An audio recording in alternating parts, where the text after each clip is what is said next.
కీర్తనను శ్రవణం చేశాం. ఇక ఇప్పుడు శ్రీ గురు ధ్యానపూర్వకంగా సంకల్ప వాక్యాలను అందరము కలిసి పలుకుతూ ఈ కార్యక్రమాన్ని ప్రారంభించుకుందాం. శ్రీ గురు ధ్యానం. గురుర్బ్రహ్మా గురుర్విష్ణుః గురుర్దేవో మహేశ్వరః గురుః సాక్షాత్ పరం బ్రహ్మ తస్మై శ్రీ గురవే నమః.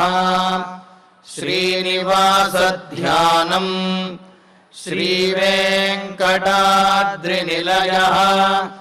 కమలాకాముకః పుమాన్ అభంగుర విభూతిర్నః తరంగయతు మంగళం.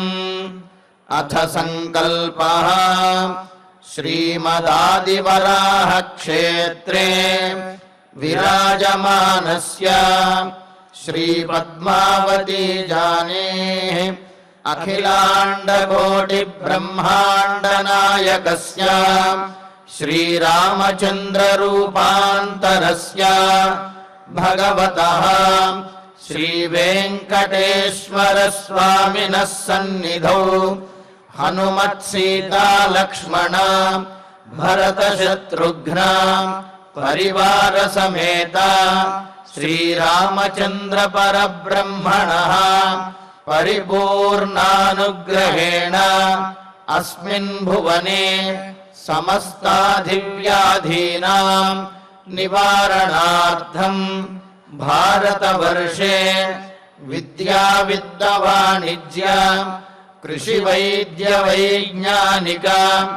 దేశరక్షణాదిరంగేషు విద్యమానానాం ఆస్తిక మహాజనానాం సర్వేషాం సకుటుంబానాం ఆయురారోగ్యైశ్వర్య సద్బుద్ధి ఇత్యాది సర్వశుభఫలప్రాప్త్యర్థం ధర్మాచరణ ద్వారా శ్రీరామరాజ్యస్య పునర్వ్యవస్థాపనార్థం ఉద్యోగార్థినాం సముచితోద్యోగ ప్రాప్త్యర్థం దంపతీనాం అనుకూల దాంపత్య సిద్ధ్యర్థం సంతానస్య పితృవాక్య పరిపాలనానుకూల బుద్ధి ప్రచోదనార్థం సకల కార్య సిద్ధ్యర్థం గో సంరక్షణార్థం చ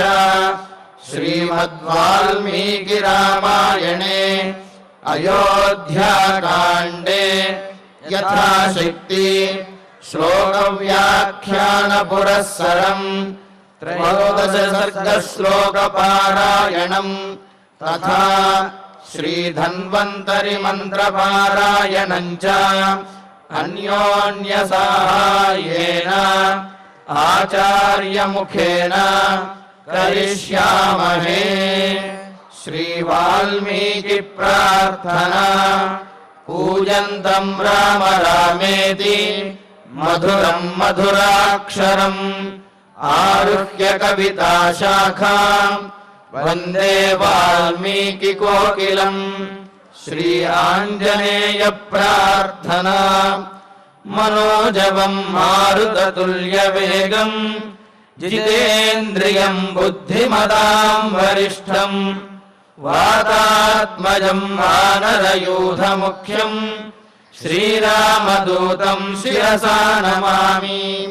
శ్రీరామాయణ ప్రార్థనా.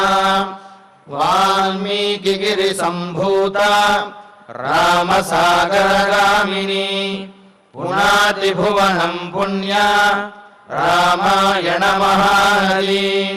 శ్రీరామ ప్రార్థనా. అయోధ్యాఖ్యేతు గుర్వర్ధే త్యక్త్వా రాజ్యం గిరౌ వసన్ పాదుకే భరతాయాదాత్ సరామః శరణం మమ. శ్రీరామచంద్ర పరబ్రహ్మణే నమః. అథ శ్రీమద్ రామాయణే ఆదికావ్యే అయోధ్యాకాండే చతుర్దశ సర్గః. శ్రీమన్నారాయణ చరణౌ శరణం ప్రపద్యే. శ్రీమతే నారాయణాయ నమః. శ్రీరామాయ నమః. పుత్రశోకార్దితం పాప విసంజ్ఞం పతితం భువి వివేష్టమానముద్వీక్ష్య సైక్ష్వాకమిదమబ్రవీత్. 14వ సర్గను మనం ప్రారంభించుకోబోతూ ఉన్నాము. దానికి ముందుగా 13వ సర్గలో చివరిలో చెప్పినటువంటి కొన్ని విశేషాలను మనం తెలుసుకుందాము. మరి దశరథ మహారాజు అనేక రకాలుగా విచిత్రంగా అని కూడా అని చెప్పి అన్నారు. అంటే విచిత్రంగా కరుణతోటి చెప్పినటువంటి అనేక రకాలైనటువంటి మాటలను, బ్రతిమిలాడినటువంటి ఆ అనునయించినటువంటి మాటలను కైకేయి ఏమాత్రము కూడా పట్టించుకోలేదు. దాంతో ఆయన దీనవదనుడైపోయాడు. కరుణతోటి నిండిపోయాడు. ఆయన చూచినటువంటి వారికి, అంటే ఈ సన్నివేశం తరువాత విన్నటువంటి వారికి కూడా చాలా మనస్సు ద్రవించేంతగా ఆయన దీనమైనటువంటి స్థితిని పొందాడు అని చెప్పి.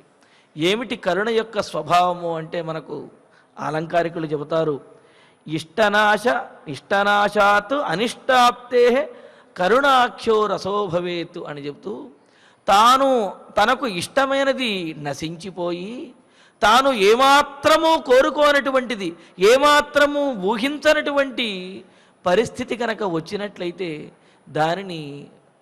అది కరుణరసము అంటారు. దానిని కరుణరసపూరితమైనటువంటి దీనమైనటువంటి స్థితి అని అంటారు. దశరథుడికి వచ్చినటువంటి స్థితి అదే.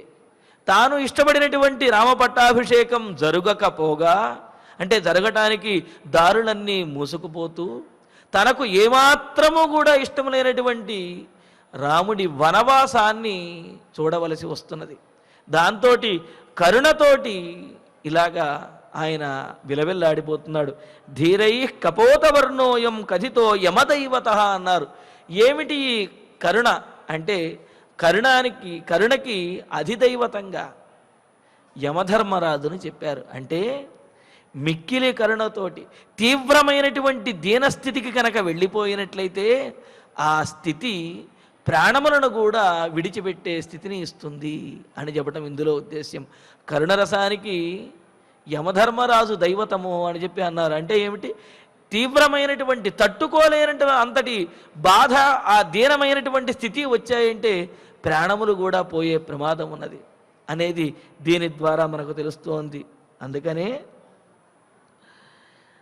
శోకోత్ర స్థాయీ భావ అని చెబుతూ మరి ఈ కరుణానికి స్థాయీ భావంగా శోకాన్ని చెప్పారు. అంటే శోకము అంటే ఏమిటి, తీరనటువంటి దుఃఖం. అంటే ఇక ఈ దుఃఖము తర్వాత తీరుతుందనో, కొన్ని భవిష్యత్తులో మారుతుందనో ఇటువంటి అవకాశం లేకుండా తీరనటువంటి దుఃఖం ఏదైతే ఉందో ఆ శోకము ద్వారా కలిగినటువంటి కరుణ దీనమైనటువంటి స్థితి, ఆ దీనమైనటువంటి స్థితి ప్రాణములను కూడా విడిచిపెట్టే పరిస్థితిని కల్పిస్తుంది అని చెప్పటం కోసమే ఇక్కడ మనకు కరుణంతో ఆయన దీనమైనటువంటి స్థితికి ఆయన పడిపోయాడు. అంతేకాదు విచిత్రంగా అనేక రకాలైనటువంటి ప్రయత్నములు చేస్తున్నాడు. సుఖంగా ఉండడం కోసం నానా కష్టాలు పడ్డట్టుగా, రాముడికి వనవాసాన్ని తప్పించడం కోసము, తాను ఆనందంగా ఉండడం కోసము అన్నట్లుగా, పైగా తన ఆనందం కాదు, తన పుత్రుడి యొక్క ఆనందం కోసం తాను నానా పాటలు పడుతూ ఉన్నాడు, శోకాన్ని అనుభవిస్తూ ఉన్నాడు. అందుకనే ఆ మాట చెప్పినప్పటికీ కూడా, అంత దీనంగా ఆయన విలపించినప్పటికీ కూడా, పైగా ఏమని అన్నాడు, నీకే రాజ్యాన్ని ఇచ్చేస్తాను, ఆ రాజ్యాన్ని నీవే ఇవ్వు అని చెప్పి ఇలా ఉభయతారకంగా చెప్పినప్పటికీ కూడా కైకేయి వినిపించుకోకపోయేటప్పటికీ మరలా ప్రతికూల భాషిణీమన్నారు. ఇలా ఎదురు మాట్లాడుతూ ఏమాత్రము కూడా అనుకూలం కాకుండా పూర్తిగా వ్యతిరేక భావనతో మాట్లాడుతున్నటువంటి కైకేయి యొక్క ఆ స్వభావాన్ని తట్టుకోలేక దశరథ మహారాజు మరలా మూర్ఛిల్లాడు. విసంజ్ఞ, మూర్ఛపోయాడు అని. సాధారణంగా అయితే మహారాజు యొక్క మాటను ఎవరైతే వినరో, రాజాజ్ఞను ఎవరైతే ధిక్కరిస్తారో వారిని శిక్షించేటటువంటి అధికారం రాజుకి ఉన్నది అని చెప్పి రాజనీతిలో చాలా స్పష్టంగా తెలియజేశాడు. కానీ దశరథ మహారాజు ధర్మానికి కట్టుబడినటువంటి వాడు. తాను ఇచ్చినటువంటి మాట వదిలిపెట్టలేడు, తన కుమారుడి మీద ఉన్నటువంటి ప్రేమను విడిచిపెట్టలేడు. అందుకనే రెండిటికి మధ్య నలిగిపోతున్నాడు తప్ప కైకేయిని దండించాలనుకోవటం లేదు. మామూలుగా అయితే రాజ్ఞ కోశ ప్రహర్తృంశ్చ ప్రతికూలేషు చ స్థితాన్ ఘాతయేతు వివిధైర్దండై అని చెబుతూ అరీణాంచోపజాతకాన్ అంటూ, ఎవరైతే రాజు యొక్క కోశాగారాన్ని దొంగిలించడానికి ప్రయత్నిస్తారో, రాజు యొక్క సంపదను వశం చేసుకోవాలి అని ప్రయత్నిస్తారో, ఎవరైతే రాజుకు వ్యతిరేకంగా ఉంటారో, ఎవరైతే రాజు యొక్క శత్రువులతో కలుస్తారో అటువంటి వారిని అనేక దండనలతోటి శిక్షించాలి, అనేక విధాలుగా దండించవచ్చును అని రాజనీతి శాస్త్రం చెబుతున్నది.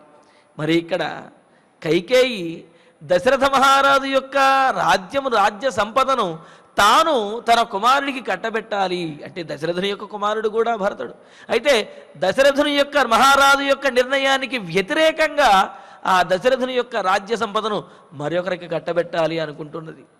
దశరథుని యొక్క మాటకు వ్యతిరేకంగా, పూర్తి వ్యతిరేకంగా, పైగా బాధపెట్టే విధంగా మాట్లాడుతూ ఉన్నది. మరి ఇటువంటి సందర్భంలో దశరథుడు కైకేయిని శిక్షించవచ్చును. కానీ దశరథుడు ధర్మపాశానికి బద్ధుడైపోయాడు కావున ఆ పని చెయ్యలేక, ఏమీ చెయ్యలేనటువంటి నిస్సహాయ స్థితిలో, ఎవరిని వదులుకోలేనటువంటి స్థితిలో మరలా మూర్ఛపోయాడు. మూర్ఛపోయిన తర్వాత ఇతీవరాజ్ఞో వ్యసితస్య సానిశ జగామఘోరం శ్వసతో మనస్వినః అని అన్నారు. ఇలాగా కైకేయి వ్యతిరేకతను తట్టుకోలేనటువంటి స్థితిలో మూర్ఛపోతూ ఉన్నాడు. ఒకంత మరలా అప్పుడప్పుడు చైతన్యంతో ఆ మూర్ఛ తేరుకుంటూ ఉన్నాడు. మూర్ఛ తేరుకున్న వెంటనే మరలా రాముడు వనవాసానికి వెళ్ళవలసినటువంటి స్థితి వస్తున్నది అని చెప్పి దానిని ఆపలేనటువంటి దీనమైన స్థితిలో ఉన్నాను అనుకుని మరలా ఇలా మూర్ఛపోతూ ఉన్నాడు. ఈ విధంగా మూర్ఛ తేరుకున్నప్పుడు నిట్టూర్పులతోటి ఆ దశరథ మహారాజుకి ఆ రాత్రి కాళరాత్రిలాగా గడుస్తూ ఉన్నది. ఇంకా తెల్లవారుతూ ఉన్నది. తెల్లవారేటువంటి సమయంలో మహారాజుని చాలా మంగళకరంగా నిద్ర లేపాలి అన్నారు. సహజంగా మహారాజునే కాదు, మన ఇంట్లో మన పిల్లలనైనా సరే, లేకపోతే పెద్దలనైనా ఎవరినైనా సరే నిద్ర లేపేటప్పుడు చాలా జాగ్రత్తగాను నవ్వుముఖంతో అనుకూల స్వభావంతో నిద్ర లేపాలి. పిల్లాడు పరీక్షకు చదువుకోవాలి, పొద్దున్నే 6 7 లేవలేదు, అటువంటిప్పుడు వాడిని ఏదో అరిచి కేకలు పెట్టి నిద్ర లేపకూడదు. ఆ సందర్భంలో అయినా సరే వాడి మనస్సు నొచ్చుకోకుండాను, వాడిలో ఆ రోజు నూతనమైనటువంటి ఉత్సాహం వచ్చే విధంగాను నిద్ర లేపాలి అనేది దీని ద్వారా తెలుస్తున్నది. మరి మహారాజును నిద్ర లేపేటప్పుడు దానికోసమే ఒక వైతాళికుల యొక్క గణం అనేది ఉంటుంది. వాళ్ళు గీతములు, వాయిద్యములు, అదేవిధంగా రాజుగారి యొక్క గొప్పతనములను కూడా కీర్తిస్తూ ఆ మంగళకరమైనటువంటి వాయిద్యముల నడుమ మంగళకరమైనటువంటి మాటలతోటి మహారాజుని మేలుకొలుపుతారు. ఆయన నిద్రలేస్తూనే ఆయన యొక్క కర్తవ్యాన్ని గుర్తు తెచ్చుకుంటాడు. ఇంత గొప్పవాడిని అని వీరందరూ కీర్తిస్తున్నారు కావున గొప్పగానే ఈరోజు ఉండాలి, గొప్పమైనటువంటి కార్యములనే నేను చెయ్యాలి అని చెప్పి నిద్రలేస్తూనే ఆయనలో ఒక నూతనమైనటువంటి ఉత్సాహము, కర్తవ్య పరాయణత్వము ఇవన్నీ కూడా కలుగుతాయి. కావున మహారాజును నిద్ర లేపడానికి ఆ వచ్చినటువంటి వైతాళికులు తెల్లవారుజామున ఆ వైతాళికులు వీళ్ళందరూ కూడా వచ్చారు. పైగా అంతకుముందు చెప్పారు, ఏమని చెప్పారు? మనస్వినః రాజ్ఞః ఘోరం శ్వసత. మనస్వి అయినటువంటి అంటే గొప్ప మనస్సు కలిగినటువంటి, అభిమానం కలిగినటువంటి ఆ దశరథ మహారాజుకి తాను ఏమీ చేయలేనటువంటి స్థితిలో నిట్టూర్పులతోటి ఆ రాత్రి గడిచిపోతూ ఉన్నది అని అన్నారు. ఏమిటి మనస్వి అని? ఈ సందర్భంలో దీనమైనటువంటి స్థితిలో ఉన్నటువంటి దశరథ మహారాజుని ఉద్దేశించి మనస్వి అని చెప్పి ప్రయోగం చేయటంలో వాల్మీకి యొక్క ఉద్దేశం ఏమిటి అంటే, ఇక్కడ దశరథ మహారాజు దీన స్వభావం అంటే దీనమైనటువంటి స్థితిలో ఉన్నప్పటికీ కూడా ఆయన మనస్విగానే ఉన్నారంటే ఏంటి? స్వాభిమానాన్ని, తాను చేయవలసినటువంటి ధర్మాన్ని ఆచరించడానికే కట్టుబడి ఉన్నాడు. అలా కట్టుబడి ఉండటం వలన దీనత్వాన్ని పొందాడు. ఇది అందులో ఉన్నటువంటి విశేషం. అందుకనే ఇక్కడ మనస్వి అన్నారు. ఏమిటి మనస్వి యొక్క స్వభావం అంటే? మనస్వి మ్రియతే కామం కార్పణ్యంతు నగచ్చతి అపి నిర్వాణమాయాతి నానిలో యాతి సీతతాం అని అంటారు. మనస్వి అభిమానవంతుడు, ఇచ్చినటువంటి మాటను నిలబెట్టుకునే స్వభావం కలిగినటువంటి వాడు మ్రియతి కామం మ్రియతే, తన ప్రాణములనైనా విడిచిపెడతాడు తప్ప కార్పణ్యంతు నగచ్చతి అంటే ఏమిటి? ఇచ్చినటువంటి మాట తప్పి దీనమైనటువంటి స్థితిలో, అంటే ఆ మాట తప్పడానికి మాత్రం ప్రయత్నించడు, మాటను నిలుపుకోవడానికే ప్రయత్నిస్తాడు అని అంటున్నారు. అంటే ఏమిటి? దశరథుడు కూడా తాను ఇచ్చినటువంటి మాటను నిలుపుకోవటం కోసం అటు కైకేయికి కాదని చెప్పలేక, కైకేయి ద్వారానే ఆమె కనుక ఉపసంహరించుకున్నట్లయితే మాట తప్పినటువంటి దోషం ఉండదు అని చెప్పి అటు కైకేయిని బ్రతిమిలాడుతూ ఉన్నాడు. ఇటు రాముణ్ణి విడిచిపెట్టలేక, రాముడి గనక వనవాసానికి వెళితే తాను జీవించలేడు కావున రాముణ్ణి విడిచిపెట్టలేకున్నాడు. కావున పుత్రుడి కోసం భార్యని ఏమీ అనలేకుండా ఉన్నాడు, భార్య కోసం పుత్రుణ్ణి విడిచిపెట్టలేకుండా ఉన్నాడు. రెండూ ఒకటి. ధర్మము, దశరథుడు ధర్మాన్ని పట్టుకుని పట్టాభిషేకం చెయ్యాలి అనుకుంటే కైకేయి సత్యాన్ని ధరించి ఆ పట్టాభిషేకాన్ని ఆపాలనుకుంటున్నాడు. కావున ఈ రెండింటిలో ఏమి చెయ్యాలో తెలియక రెండింటినీ కూడా విడవలేక, అంటే రెండింటిని విడిచిపెడదామనే భావన కలిగితే దశరథుడిని మనస్వి అని అనరు. కానీ ఇక్కడ రెండింటినీ విడిచిపెట్టలేనటువంటి స్థితిలో ఆయన ఉన్నాడు. కావున అటువంటి అభిమానవంతుడైనటువంటి వాడు తన ప్రాణములనైనా విడిచిపెడతాడు కానీ ఇచ్చినటువంటి మాటను విడిచిపెట్టలేడు అని అంటున్నాడు. అందుకే దానికి చెబుతానంటే దుష్టుడు మాత్రం కాడు అంటున్నారు. దానికి ఉదాహరణగా చెబుతూ అపి నిర్వాణమాయాతి నానిలో యాతి సీతతామణి. మనకు అగ్నిహోత్రుడు బాగా భగభగ అగ్నిహోత్రం హోమకుండంలో మండుతూ ఉంటాడు, ఊవెత్తున ఎగసి పడుతూ ఉంటాడు. అటువంటి అగ్నిహోత్రుడు ఒకానొక సందర్భంలో ఆ మంట ఏదైతే ఉందో ఆ మంటని కోల్పోవచ్చు కానీ వేడిని మాత్రము కోల్పోడు. అక్కడ ఆ హోమకుండంలో మంట పైకి రావటం లేదు కదా అని కనుక లోపల చేయి పెడితే కాలిపోతుంది. అంటే ఏమిటి? అగ్నిహోత్రుడికి ఆ సందర్భంలో ఎగసేటటువంటి ఆ అగ్ని కీలలు లేకపోయినప్పటికీ, భగభగ పైకి మండనప్పటికీ కూడా మంటను కోల్పోయి ఉండవచ్చునేమో కానీ చల్లబడటం మాత్రం జరగదు అని. అదేవిధంగా అభిమానవంతుడు ఒకంత ఆలోచించవచ్చును కానీ తాను మాట మాత్రం ఎప్పుడూ తప్పడు అని చెబుతున్నాడు. ఇక్కడ కూడా దశరథుడు తాను ఇచ్చినటువంటి మాటను ఎవరికీ ఇబ్బంది లేకుండా ఎలా నిలుపుకోవాలి అని ఆలోచిస్తున్నాడు తప్ప మాట తప్పాలి అని మాత్రం అనుకోవటం లేదు. అందుకనే ఇక్కడ మనస్వి అని అన్నారు. అంటే ఏ విధంగా అయితే అగ్నిహోత్రుడు మండకపోయినా చల్లబడకుండా ఉంటాడో అదేవిధంగా ఇక్కడ దశరథ మహారాజు వెంటనే కైకేయి అన్నటువంటి మాటలకు ఒప్పుకోకపోయినా సరే ఆ మాటలకు వ్యతిరేకంగా కూడా చెయ్యలేక ఆ మాటను ఎలా నిలుపుకోవాలి ఎవరికి ఇబ్బంది లేకుండా అని ఆలోచిస్తున్నాడు. అందుకనే మాట నిలుపుకోవటం కోసం తన ప్రాణమునైనా ఇచ్చేవాడు ఎవరైతే ఉంటాడో అతనినే మనస్వి అని అంటారు. అందుకనే ఇక్కడ దశరథుణ్ణి మనస్వి అని సంబోధించాడనమాట. అందుకనే అటువంటి మనస్వి కావుననే మాట తప్పలేక, ధర్మాన్ని తప్పలేక, ఏమీ చెయ్యటం పాలుపోక ఈ విధంగా మూర్ఛపోయి ఆ మూర్ఛలతోటి నిట్టూర్పులతోటే తెల్లవారితే తెల్లవారుజామున మరి వైతాళికులందరూ కూడా నిద్ర లేపటానికి వచ్చారు. మంగళ వాయిద్యములు అదేవిధంగా వందిమాగధులు వీళ్ళందరూ పొగుడుతూ వస్తే వారందరూ అయ్యా మీ అందరి యొక్క మంగళకరమైనటువంటి ధ్వనులతోటి మాటలతోటి నిద్ర లేచే స్థితిలో నేను లేను, పైగా అటువంటి స్థితి ఇప్పుడు కాదు, కావున మీరందరూ ఆగండి అని చెప్పి వారందరినీ కూడా ఆపేశాడు. ఆపేసేపటికి తదా ప్రతిబోధనం నివారయామాస. వారు ఆ విధంగా మేలుకొలుపును పాడుతూ ఉంటే ఆ మేలుకొలుపుని ఆపేశాడు. దీనితోటి మనకు 13వ సర్గ పూర్తయింది. ఇందులో ఈ 13వ సర్గను వినడం ద్వారా మనకు ఇష్టమైనటువంటి వారికి కలిగే ఆపదలు ఏవైతే ఉంటాయో ఆ ఆపదలు తొలగిపోతాయి అని, అదేవిధంగా దానశీలత కీర్తి కూడా వృద్ధి చెందుతాయి అని చెప్పి పెద్దలు మనకు తెలియజేస్తున్నారు. మరి అటువంటి ఫలితములన్నీ కూడా భక్తులందరికీ కలగాలి. ఇంకా 14వ సర్గలోకి వచ్చేసప్పటికీ 14వ సర్గలో పుత్రశోకార్దితం పాప విసంజ్ఞం పతితం భువి వివేష్టమానముద్వీక్ష్య సైక్ష్వాకమిదమబ్రవీత్ అని అంటూ అక్కడ ఈ 14వ సర్గలో రాముని యొక్క వనవాసం అనేది నిశ్చయించేస్తారు. అంటే ఇప్పటి వరకు 13వ సర్గలో దశరథుడు కొన్ని మాట్లాడటము, కైకేయి మాట్లాడటం, ఈ విధంగా దశరథునికి కైకేయికి జరిగినటువంటి సంవాదము, అందులో ఎన్నో ధర్మ సూక్ష్మములు, ఇవన్నీ కూడా మనం తెలుసుకున్నాం.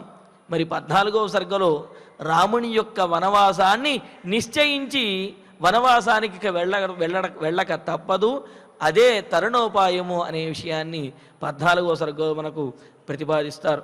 అందుకని అలా మొదలు పెడుతూ పుత్రశోకార్దితం పాప విసంజ్ఞం పతితం భువి వివేష్టమానముద్వీక్ష్య సైక్ష్వాకమిదమబ్రవీత్ అని అంటూ అక్కడ దశరథుడు పుత్రశోకార్దిత పుత్రుణ్ణి కోల్పోయే పరిస్థితి వస్తున్నది అని చెప్పి పుత్రశోకంతో చాలా దీనమైనటువంటి స్థితికి వచ్చాడు. అందుకనే పాప అంటూ పాప స్వభావం కలిగినటువంటిది అంటే ఏమిటి? తన భర్తకు ఇంత దీనమైనటువంటి స్థితి, ప్రాణాపాయ స్థితి కలిగినప్పటికీ తాను మాత్రము ఏమాత్రం చెలించకుండా ఇంకా హింసించేటటువంటి స్వభావంతో తన పంతమును నెగ్గించుకోవాలి అనే దృష్టితో ఉన్నది కావుననే ఈమెను పాప అని చెప్పి అన్నారంటే పాపము కలిగినటువంటిది అని అన్నారు. అటువంటిది అయిన సా కైకేయి, ఆ కైకేయి పుత్రశోకార్దితం, పుత్రుణ్ణి కోల్పోవలసి వస్తుంది అనే దుఃఖం చేత పీడించబడుతున్న వాడైన, ఇంకా విసంజ్ఞం స్పృహ లేకుండా చైతన్యాన్ని కోల్పోయి అలా శోకిస్తూ నేల మీద పడి ఉన్నటువంటి ఆ దశరథ మహారాజుని భువి పతితం, నేల మీద పడి ఉన్నటువంటి వాడైన, స్పృహ కోల్పోయినటువంటి వాడైన ఐక్ష్వాకం, ఇక్ష్వాకు వంశ ప్రభు అయిన, ఉత్తమమైనటువంటి ఇక్ష్వాకు వంశ ప్రభు అయినటువంటి దశరథుణ్ణి ఉద్వీక్ష్య చూచి కూడా ఆ దీనమైన స్థితిలో సింహాసనం మీద కూర్చొని ఉండి అందరి చేత కూడా పూజలు అందుకుంటూ సమస్త రాజుల యొక్క కిరీటముల మీద ఉండే మణుల చేత ప్రకాశించేటటువంటి పాదములు కలిగినటువంటి వాడై అంత గొప్పగా అందరి యొక్క నమస్కారములను, పొగడ్తలను, కీర్తిని అందుకునేటువంటి వాడైన దశరథుడు ఈ విధంగా కటిక నేల మీద పడిపోయి అచైతన్య స్థితిలో ఇలా కొట్టుమిట్టాడుతూ ఉన్నప్పటికీ కూడా ఆ స్థితిలో ఉన్నటువంటి తన భర్తను చూచి కూడా ఏమాత్రము దయలేనిదై ఇదం అబ్రవీత్. ఇంకా 14వ సర్గలో ఈ మాటలను మాట్లాడుతున్నది. మరి కైకేయి మాట్లాడే మాటలు కూడా చాలా యుక్తియుక్తంగా ఉన్నట్లుగా మనకు ధర్మశాస్త్రబద్ధంగా ఉన్నట్లుగా తెలుస్తుంది. మరి దశరథుడు ధర్మం తప్పనటువంటి వాడు, కైకేయి కూడా దశరథుని చేత ఆయన చేతే ఒప్పించేంతగా, సహజంగా మనకు ఇంతకు ముందు సర్గలను కనుక చూసినట్లయితే దశరథుడు ఏమాత్రము ఒప్పుకోడు అనిపిస్తుంది, కానీ దశరథుడే ఒప్పుకునేంతగా ఈమె ధర్మ సూక్ష్మాలను వీటిని బోధించి దశరథుని చేత ఒప్పిస్తుందన్నమాట. అంటే ఏమిటి? ఎలాగైనా సరే తన పంతమును నెగ్గించుకోవటానికి కావలసినటువంటి తెలివితేటలు, వాక్చాతుర్యము కూడా కైకేయి వద్ద ఉన్నాయి. ఆ వాక్చాతుర్యంతో ఈ సర్గలో రాముని వనవాసాన్ని నిశ్చయించేసి వనవాసానికి పంపించడానికి దశరథుణ్ణి ఒప్పించేటటువంటి సన్నివేశం అంతా కూడా మనకు ఈ సర్గలో మనకు గోచరిస్తుంది. మరి ఈ విధంగా భర్త దీనంగా ఉన్నప్పటికీ కూడా భార్య ఇలా ఉండటము అంటే అది చాలా పాపకరమైనటువంటిది అని చెప్పి అంటూ, పైగా ఎంత మహారాజు అయినా, ఎంత చక్రవర్తి అయినప్పటికీ కూడా భార్య యొక్క ఆనుకూల్యం అనేది లేనిదే ఏమీ చెయ్యలేడు అనే విషయాన్ని కూడా మనకు స్మృతి గ్రంథాలు, ధర్మశాస్త్ర గ్రంథాలు చాలా స్పష్టంగా తెలియజేస్తున్నాయి. దానికి ఉదాహరణగా చెబుతాడు, బంగారం లేనటువంటి స్వర్ణకారుడు ఏ ఆభరణం చేయగలడు? మట్టి లేనటువంటి కులాలుడు ఏ కుండ చేయగలుగుతాడు? ప్రకాశం లేనటువంటి సూర్యుడు ఎలా సూర్యుడి వల్ల ఏమాత్రం ప్రయోజనం ఉంటుంది, ఏమాత్రం చైతన్యం ఉంటుంది అని చెబుతూ, గృహిణి లేనటువంటి గృహస్థుడు అతడు గృహస్థుడు కాదు, ఏ కార్యమును కూడా చెయ్యలేడు అంటూ, భార్యామూలం సుఖం శశ్వత్ గృహస్థానాం గృహే సదా భార్యామూల సదాహర్షో భార్యామూలంచ మంగళం అని అంటూ, ఇక్కడ దశరథుడు అమంగళకరమైనటువంటి స్థితిలో ఉన్నాను కావున మంగళకరమైనటువంటి మీ మాటలు వద్దు అని చెప్పి వందిమాగదులతో అన్నాడు.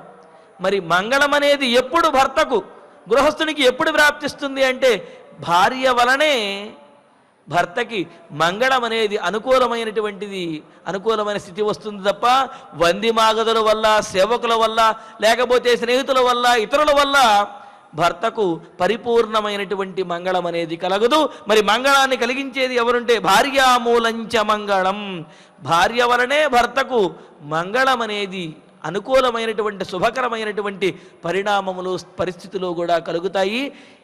వేరే ఎన్ని శుభకరమైనటువంటి పరిణామములు పరిస్థితులు ఉన్నా భార్య కనుక అనుకూలంగా లేకపోతే అవన్నీ కూడా తీసికట్టు భార్య ద్వారా వచ్చినటువంటి మంగళమే నిజమైనటువంటి మంగళము అని అంటూ, మరి అటువంటి మంగళకరమైనటువంటి అనుకూలవతి అయినటువంటి భార్యను పొందినటువంటి వారు ఈ లోకంలో నిజంగా ధన్యులు అని అంటూ, నభుంక్తే మయ్య భుంక్తేయ అని చెప్పి మొదలు పెడుతూ, ఏ భార్య అయితే భర్త తినడం కోసమే తాను వేచి ఉంటూ భర్తకు పెట్టడం ద్వారానే తన కడుపు నిండిందంటే తాను పస్తులు ఉండాలి అని ఇక్కడ చెప్పటం లేదు, భర్త తినడం ద్వారా తాను ఆనందిస్తూ తాను కూడా భుజిస్తూ ఉంటుందో, అదేవిధంగా భర్త యొక్క ఆనందాన్నే తన ఆనందంగా భావిస్తూ ఆనందిస్తూ ఉంటుందో, భర్త దూరమైతే అంటే ఆమె బాధపడుతూ ఉంటుందో, భర్తకు కనుక కోపం వస్తే ప్రియమైనటువంటి మాటలతోటి అతనిని సాంత్వనపరుస్తుందో, పతిప్రియ పతిప్రాణ పతిప్రియహితే రత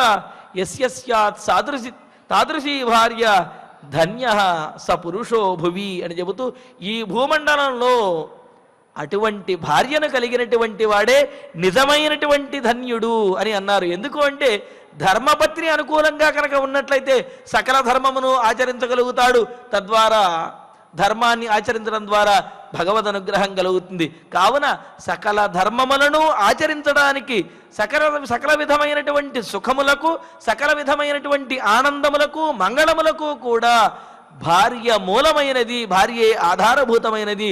మరి అటువంటి భార్య కనుక ప్రతికూలంగా ఉంటే వీటినన్నింటినీ కోల్పోయినట్లే.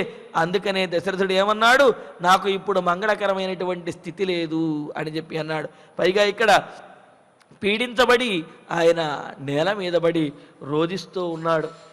అందుకనే అంటారు, భార్యాభర్తల మధ్య అన్యోన్యత, ఆ ప్రేమానురాగాలు కనుక ఉన్నట్లయితే చెట్టు కింద అయినా సరే సుఖంగా ఆత్మవిశ్వాసంతో జీవించగలుగుతారు. ఆ అన్యోన్యత, ఆ అనురాగం గనక లేకపోతే ప్రాసాదంలో అయినా సరే దీనంగా బ్రతకవలసి వస్తుంది అని చెప్పి చాలా స్పష్టంగా మనకు స్మృతులలో తెలియజేస్తూ, వృక్షమూలేపి దయిత యస్య తిష్టతి తద్గృహం ప్రసాదోపి తయాహీన కాంతారమితి నిశ్చయ అని చెబుతున్నారు. అనుకూలవతి అయినటువంటి భార్యతో కూడినటువంటి, అంటే భార్యాభర్తల మధ్య ఆ ఆనుకూల్యం గనక ఉన్నట్లయితే వృక్షమూలము కూడా అంటే ఏమిటి, చెట్టు నీడలో కూడా అంతఃపురంలో రాజప్రాసాదంలో గడిపినట్టుగా అంత ఆనందంగా గడపవచ్చును. భార్యాభర్తల మధ్య ఆ ఆనుకూల్యం గనక లేకపోతే, అనురాగం గనక లేకపోతే ప్రాసాదోపి రాజప్రాసాదం కూడా అరణ్యంలాగా, కంటకమైనటువంటి అరణ్యంలాగా ఉంటుంది. కావున కుటుంబీకునికి, గృహస్థునికి భార్య యొక్క ఆనుకూల్యం అనేది అత్యంత ప్రధానమైనది. కావున ఆ ఆనుకూల్యం చెడకుండా చూసుకోవలసినటువంటి బాధ్యత భర్తది అని చెబుతూ, అనుకూలంగా ఉండవలసినటువంటి బాధ్యత కూడా భార్యది అనే విషయాన్ని కూడా చాలా స్పష్టంగా చెబుతున్నారు. అదేమిటండి అనుకూలంగా ఉండాలి అని చెప్పి, ఇది ఏమైనా రాజశాసనమా? అలా ఉండాలి అని ఎందుకు అలా ఉండాలి మేము అని అంటే, మా తండ్రి లేరా, అన్నదమ్ములు లేరా, మా బంధువులు లేరా, వారందరికంటే కూడా భర్తకే ఎందుకు అంత ప్రాధాన్యాన్ని ఇవ్వాలి భార్య అంటే, దానికి కూడా చాలా స్పష్టంగా మనకు స్మృతులలో తెలియజేస్తూ, మితం దదాతి పిత మితం భ్రాత మితం సుతః అమితస్య చ దాతారం భర్తారం కాన పూజయేతు అని చెబుతూ, తండ్రి కూతురికి కొంత సొమ్ములను, అదేవిధంగా ప్రేమను చూపిస్తాడు, కానీ అది కొంత పరిమితంగా ఉంటుంది, కొన్ని సంవత్సరముల వరకే ఉంటుంది. కావున మితం దదాతి పిత, తండ్రి నుంచి వచ్చేటటువంటి ఆ అభిమానం కానివ్వండి, ఆ సొమ్ములు కానివ్వండి, అవన్నీ మితంగా ఉంటాయి. మరి కొడుకు ఉంటాడు కదండి, కొడుకు చూస్తాడు కదా అంటే కొడుకు కూడా ఆ తల్లిని ఎలా చూస్తాడు? మితంగానే చూస్తాడు. ఆమెకు కావలసినటువంటి అవసరములు తీరుస్తూ ఉంటాడు, కావాలంటే కాస్త మందులు కొనిపెడతాడు. అలా ఉంటుంది తప్ప పూర్తి అయినటువంటి అంటే పూర్తిగా తన జీవితాన్ని తల్లి కోసం అర్పించేటటువంటి పుత్రుణ్ణి మనం చూడలేం. అందుకనే మితం భ్రాత. మరి అన్నదమ్ములు ఉన్నారు కదండి అంటే అన్నదమ్ములు కూడా ఏమిటి, ఆ సమయానికి కావలసినటువంటి లాంఛనములను ఆ సమయానికి ఆపద సమయంలో ఆదుకోవటానికి అన్నదమ్ముల యొక్క సహాయం అనేది తప్పనిసరిగా ఉపయోగపడుతుంది తప్ప పరిపూర్ణంగా జీవితాంతము అన్నదమ్ములే కాపాడతాడు అనుకోవటానికి కూడా లేదు. అందుకనే తండ్రి కానీ కొడుకు కానీ అన్నదమ్ములు కానీ వీళ్ళందరూ కూడా వారి వారి అభిమానాన్ని, వారి వారి యొక్క సంపదను, వారి సహకారాన్ని మితముగానే ఆ స్త్రీకి ఇస్తారు. కానీ అమితస్య దాతారం, తన జీవితాంతము కూడా తన భార్యకు అనుకూలంగా ఉండాలి అని, తన జీవితమే తన భార్య అనుకునేటువంటి భర్త ఎవరైతే ఉంటారో ఆ భర్త విషయంలో మాత్రము పరిపూర్ణమైనటువంటి అనుకూల భావన భార్యకు ఉండి తీరాలి అని చెబుతున్నారు. అంటే భార్య ఎలా ఉండాలండి అంటే ఇక్కడ రెండు కూడా చెప్పుకోవాలి. ఏ విధంగా అయితే ఇక్కడ భార్య విషయంలో చెప్పారు కదా, తండ్రి కానీ కొడుకు కానీ అన్నదమ్ములు కానీ వీరెవరూ కూడా ఆ స్త్రీకి వీరందరి యొక్క ప్రేమ సంపదలు ఇవన్నీ పరిమితంగానే ఇస్తారు, అపరిమితంగా ఇచ్చేటటువంటి వాడు భర్త అని ఏ విధంగా అయితే చెప్పారో అలాగే పురుషుడికి కూడా తల్లిదండ్రులు కానీ లేకపోతే కొడుకు కానీ అన్నదమ్ములు కానీ వీళ్ళందరూ చూపించేటటువంటి ప్రేమ అంతవరకు కొంతవరకు ఉంటుంది. భార్య జీవితాంతము కూడా అతడే ప్రాణముగా ఉంటుంది. కావున భర్త భార్య విషయంలో అవినాభావ సంబంధంతో అందరికంటే ఆమె తనకు ఎక్కువ అనే భావనతోటి జీవించాలి. అలాగే భార్య కూడా తన భర్తను మించినటువంటి వారెవరు లేరు, తన భర్తే అందరికంటే నాకు గొప్ప, తనకు గొప్ప అనే భావనతో ఉండాలి అని చెప్పి చాలా స్పష్టంగా మనకు స్మృతులలో తెలియజేశారు. కానీ ఇక్కడ దశరథుని యొక్క పరిస్థితి కైకేయి ప్రతికూలమైనటువంటి అంటే తన ప్రాణప్రదంగా ఉన్నటువంటి తనకు అనుకూలంగా ఉండవలసినటువంటి కైకేయి ఇలా ప్రతికూల స్థితికి వచ్చేటప్పటికీ తట్టుకోలేనటువంటి పరిస్థితికి వెళ్ళిపోయాడు దశరథ మహారాజు. ఎందుకు అంటే ఇంతకు ముందు కూడా అనుకున్నాం, ఇతరులు ఎవరైనా కనుక ఇటువంటి పని చేసినట్లయితే, ఎవరైనప్పటికీ ఇలాంటి కనుక పనిచేసే ప్రతికూలంగా మాట్లాడినా లేకపోతే ఈయనకు బాధ కలిగించేటటువంటి స్థితి చేసినా అప్పుడు కోపం వస్తుంది. కోపం వస్తే దండించే అవకాశం ఉంటే దండిస్తాడు, లేకపోతే వీళ్ళ బతికింతే వీళ్ళని వదిలేద్దామని చెప్పి వాడిని విడిచిపెట్టేస్తాడు తప్ప అప్పుడు వచ్చేది కోపం వస్తుంది. కానీ తమకు ఆత్మీయులైనటువంటి వారు, తమకు ప్రాణప్రదమైనటువంటి వారు, తనకు ప్రేయసి అయినటువంటి వారు ఎవరైతే ఉంటారో వారు కనుక తనకు వ్యతిరేకంగా ఉంటే, తనకు కష్టాన్ని కలిగిస్తే అప్పుడు వచ్చేది కోపం కాదు, అది బాధ. కోపం వస్తే తట్టుకోగలుగుతారు కానీ మనసులో కలిగినటువంటి బాధను మాత్రము తట్టుకోలేరు. పైగా ఇప్పుడు కలిగినటువంటి బాధ సామాన్యమైనటువంటి బాధ కాదు. తన ప్రియురాలు తనకు ఎదురు చెప్పడం అనేది ఒక బాధ అయితే, తనకు అత్యంత ప్రియుడైనటువంటి రామచంద్రుణ్ణి వనవాసానికి పంపించవలసినటువంటి స్థితి రావటం మరి ఒక బాధ. ఈ విధంగా తన ఆత్మీయుల ద్వారా తనకు కలిగినటువంటి ఈ వ్యతిరేకతను, ఈ పాపపు ఆలోచనలను, ఈ దుష్ట స్వభావాన్ని వారిలో చూచి, ఆ కైకేయిలో చూసి దశరథుడు తట్టుకోలేనటువంటి స్థితిలో ఆ విధంగా పడిపోయాడు. ఆయన పడిపోయితే అలాగా ఆ నిట్టూర్పులతోటి, ఆ మూర్ఛలతోటే ఆ రోజు రాత్రంతా కూడా గడిచిపోయింది. తెల్లవారింది, తెల్లవారుజామైంది. మరి వాళ్ళందరూ కూడా వైతాళికులు వస్తే వాళ్ళందరి యొక్క ఆ మంగళధ్వనులను కూడా వద్దు అన్నాడు. అలాగా శోకిస్తూ ఉన్నాడు. అలా ఉన్నటువంటి దశరథ మహారాజుని చూచినప్పటికీ కూడా కైకేయిలో ఏమాత్రమూ మార్పు రాలేదు. ఎందుకు అంటే మంధర కైకేయికి అంత గట్టిగా దుర్బోధ అనేది చేసింది. మంచి మాటలు పూర్తిగా మనసుకి బుర్రకి ఎక్కవు కానీ ఎవరైనా చెప్పినటువంటి చెడ్డ మాటలు మాత్రము పూర్తిగా మనస్సులో నాటుకుపోయి వాటి యొక్క ప్రభావం అనేది వెంటనే ఉంటుంది. ఏదైనా మనం మంచిని గ్రహించామనుకోండి, ఆ మంచిని ఆచరిస్తున్నప్పుడు పక్కన ఎవడైనా వచ్చి ఒరే నువ్వు చేస్తోంది మంచి కాదురా, వాడు నీకు తప్పు చెప్పాడనగానే ఒకసారి ఆలోచిస్తాం, ఓహో వాడు నాకు తప్పు చెప్పాడా అని చెప్పి చేసేటటువంటి మంచిని విడిచిపెట్టవచ్చును. కానీ ఈ చెడు ప్రభావం ఏదైతే ఉందో ఆ చెడు ప్రభావం అనేది స్థిరంగా నాటుకుపోతుంది. అందుకనే చెడు సహవాసాలు చేయకూడదు అంటారు. అందుకే ఆ మాటల వల్ల కలిగినటువంటి దుష్ట స్వభావం ఏదైతే ఉందో దానిని మాత్రం వెంటనే విడిచిపెట్టలేరన్నమాట. అందుకనే మందర ద్వారా బోధించబడినటువంటి ఆ దుర్బోధల యొక్క ప్రభావం కైకేయి యొక్క మనస్సులో పూర్తిగా నాటుకుపోవటం వల్ల తన సొత్తు అయినటువంటి తన భర్తకు ఈ దారుణమైనటువంటి దీనమైనటువంటి స్థితి కలిగినప్పటికీ కూడా కైకేయి ఆ దుష్ట స్వభావాన్ని మాత్రము విడిచిపెట్టడం లేదు, తన నిర్ణయాన్ని మార్చుకోవటం లేదు. మందర చెబుతుంది, నీ భర్త అనేక రకాలైనటువంటి బోధలను చేస్తాడు, అనేక రకాలైనటువంటి వేషాలు వేస్తాడు, అనేక రకాలైనటువంటి బహుమతులు ఇస్తా అంటాడు. దేనికి నీవు లొంగవద్దు, నీ లక్ష్యం ఒక్కటే, భరతునికి పట్టాభిషేకం, రామ వనవాసం అని చెప్పి బోధించింది.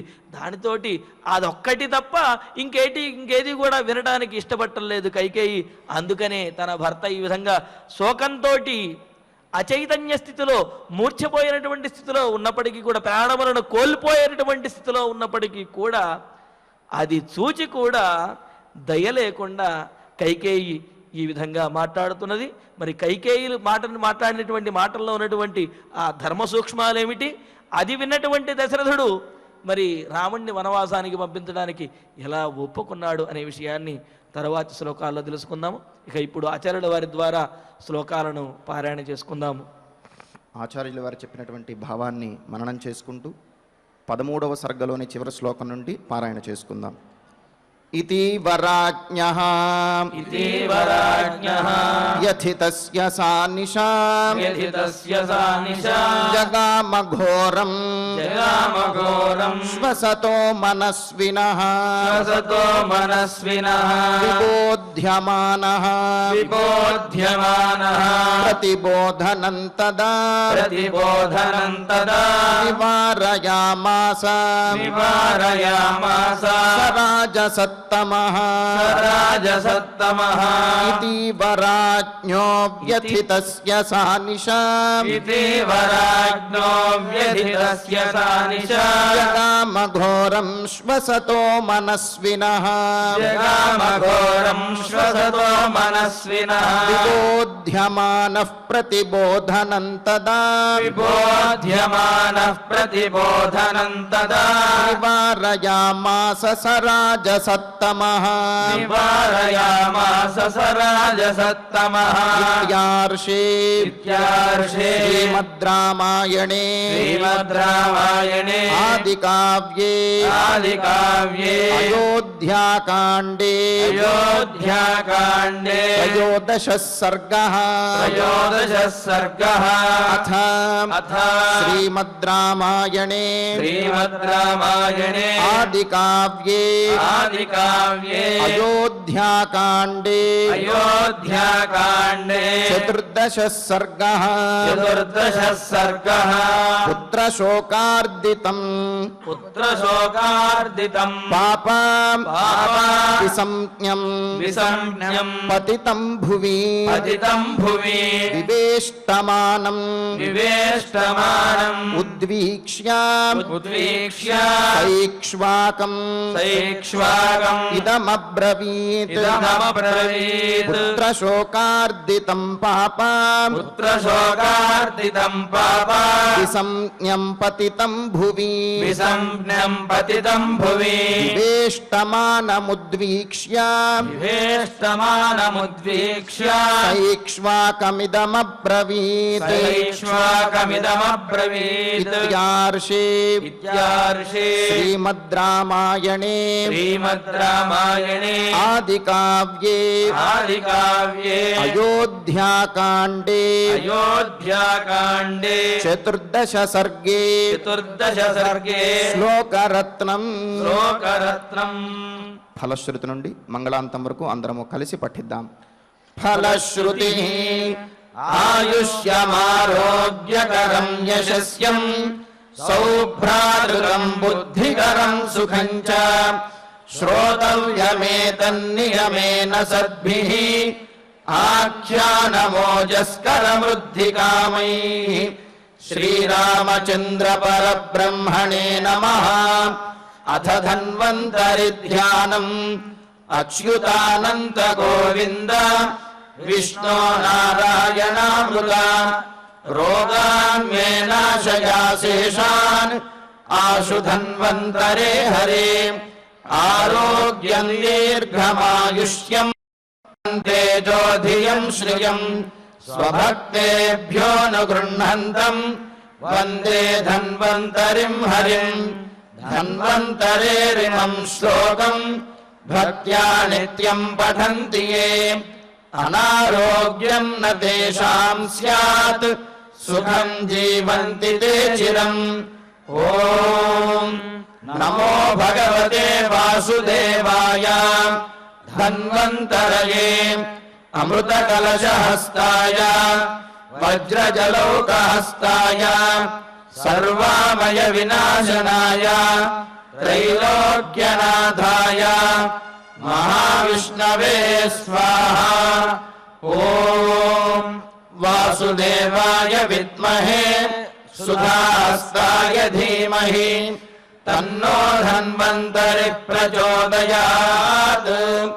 అథ నవగ్రహ ప్రార్థనా ఆరోగ్యం పద్మబంధుర్వితరతు నితరాం సంపదం శీతరశ్మిః భూలాభం భూమిపుత్రః సకలగుణయుతాం వాగ్విభూతిం చ సౌమ్యః సౌభాగ్యం దేవమంత్రీ రిపుభయశమనం భార్గవః శౌర్యమార్కిః దీర్ఘాయుః సైంహికేయః విపులతరయశః కేతుః ఆచంద్రతారం అరిష్టాని ప్రణశ్యంతు దురితాని భయాని చ శాంతిరస్తు శుభం మేస్తు గ్రహాః కుర్వంతు మంగళం. అథ క్షమా ప్రార్థనా యదక్షరబలభ్రష్టం మాత్రాహీనం చ యద్భవేత్ తత్సర్వం క్షమ్యతాం దేవ నారాయణ నమోస్తుతే. అథ భగవత్సమర్పణం కాయేన వాచా మనసేంద్రియైర్వా బుద్ధ్యాత్మనా వా ప్రకృతే స్వభావాత్ కరోమి యద్యత్ సకలం పరస్మై నారాయణాయేతి సమర్పయామి. అథ మంగళం శ్రియః కాంతాయ కళ్యాణ నిధయేర్థినాం శ్రీవేంకటనివాసాయ శ్రీనివాసాయ మంగళం. Sun Life Multi Speciality Hospital ప్రజలకు నిరంతర వైద్య సేవలు అందిస్తున్న హాస్పిటల్.